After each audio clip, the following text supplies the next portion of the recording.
Pakinggan niyo po ang aking tulang masakit.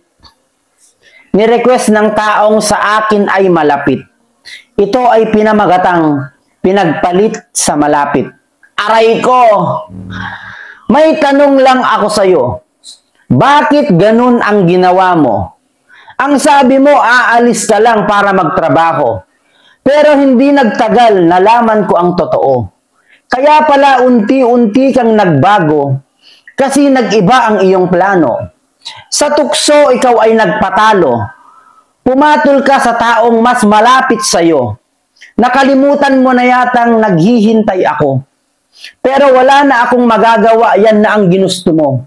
Pero bago ko tapusin ang tulang ito, may sasabihin lang ako sa iyo at sa mga katulad mo.